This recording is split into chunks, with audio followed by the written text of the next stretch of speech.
Hey guys, I have not made a video in such a long time and I'm sick and I'm back in college and stuff like that. My hair's growing back out. I look horrible, so sorry guys. Um I definitely lost weight if you can't tell, but I have definitely lost 30. I've lost 30 pounds.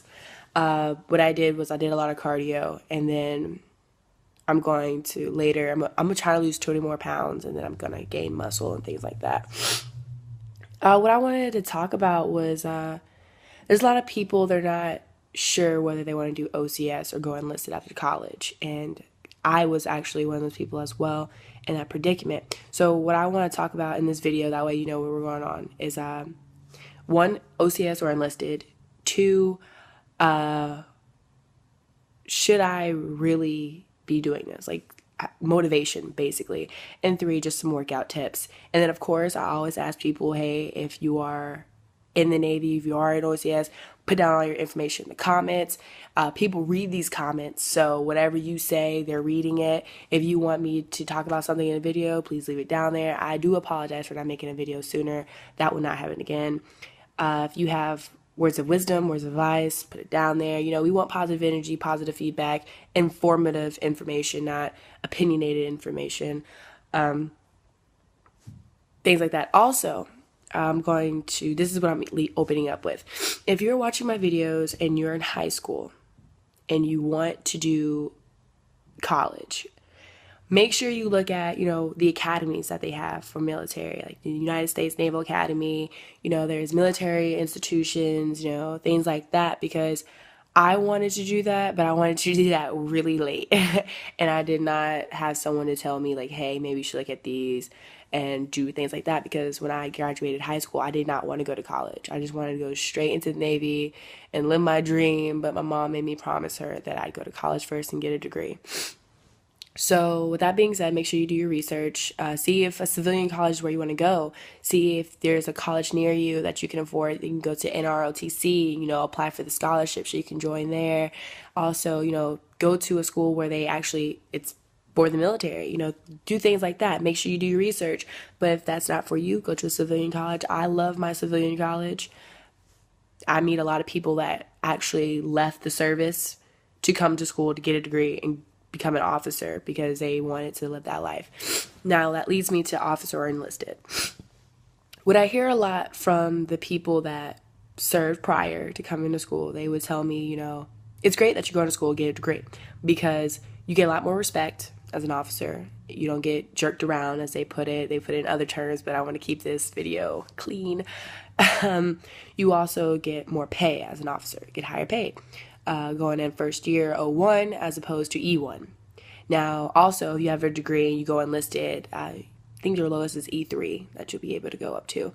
So that's one of the things that he was saying also. And then what I hear about a lot of other people is that they wanted to do enlisted to get experience, to see if this is what they really wanted to do. Some people figured out this is what they really wanted to do, so when the contract was up, they went to college, things like that. Some people actually stayed, and their CO fought for them to go to school. Some of them, they just had to leave and go to school. Also, I hear a lot, OCS, more money when you become an officer, more money. But one of the soldiers that was talking to me, he's a Marine. He's actually a professor here. He's a Marine, and he went to OCS and things like that. And he said one of the things that he liked about enlisted was that it was more active. He's like, all his friends, he has friends from all the branches, and they actually go to the gym. I see them in the gym every day whenever I go in the morning. And they always tell me, it's more administrative when you're an officer.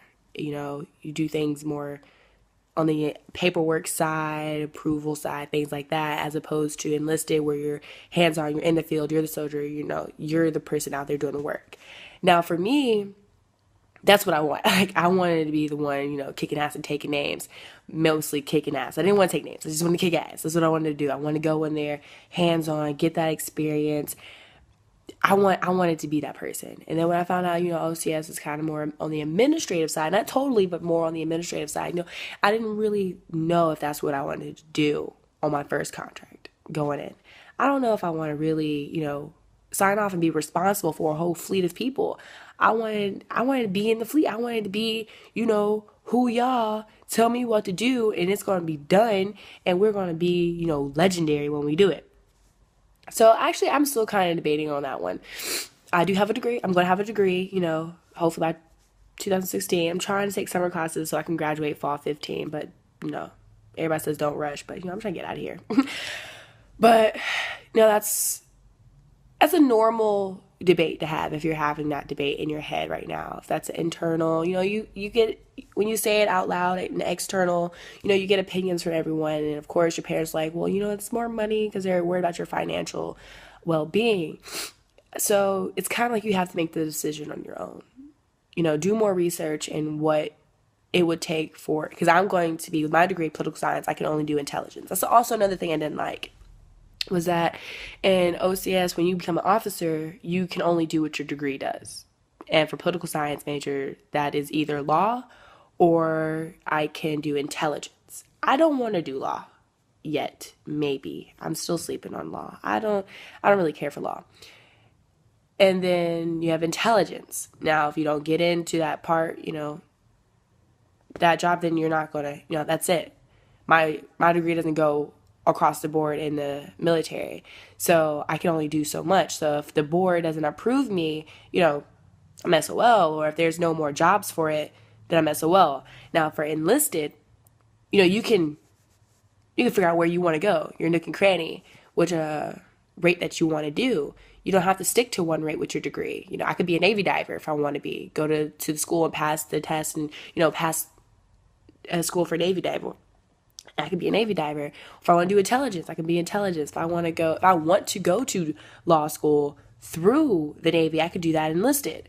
And, part of JAG. Or if I want to be a cook, I could be a cook. If I want to be part of the police force, I could be part of the police force. It's just so many things you can do while you're enlisted as opposed to being an officer. And that was something also that I'm taking into consideration, because I don't know if I want to stick to just intelligence coming straight out. I actually was interested in Navy diving. I was actually interested in a lot of things that I really can't do legally because I'm a female, but that's the next subject for another video. But it was something, I want to do other things. Maybe, I want to try out different nooks and crannies before I stick to my mainstream. That's also something you have to take in consideration if you are a high schooler looking at my videos. Also, if you're trying to go back to school to join OCS, look at what your degree does. You can go to the Navy websites that I have in my previous videos, and they'll show you which degree goes with which position. Political science, I can go JAG, or I can do intelligence. A lot of the popular degrees are science degrees, computer science, medical, biology, things like that. I don't have the smarts for science and math like that. I tried biology and I went down on a sinking ship and I figured out how I can float. And I stuck with my guns on what I'm good at. So just be sure your GPA is great. Don't get into a major and you're not going to do well, and then your GPA suffers. Because if your GPA suffers, then that suffers on your resume as well. Because they do take a look at that. That is a consideration, as well as your characteristics as being a person, a leader, things like that. So they do take that in consideration. Also, call your officer recruiters. Our officer recruiter down here in Georgia is real nice. Atlanta, Georgia is where our officer recruiter is at. And Officer Smith, he is the nicest individual I've ever talked to. And they will tell you, what you can do with your degree. They can tell you where, what you should be working on while you're waiting to start, while you're doing the waiting game in college, getting things done. Tell you to focus on your degree. They'll also meet you up, have lunch, or they'll come down there and train with you one day. They can also help you out if you're stuck on the whole OCS and enlisted, because he was enlisted first and then he went to OCS, and he said he loved enlisted, and then he went to OCS and he loved OCS as well, and then he loves being an officer. So you get to really have a real person talk to you is what's great. I recommend you talking to a real person, especially when you're having this dilemma of whether you should do enlisted or OCS. Talking to the enlisted recruiters, I would talk to an enlisted recruiter. Some of those recruiters would be straight up with you. Some enlisted recruiters are really trying to get that quota done.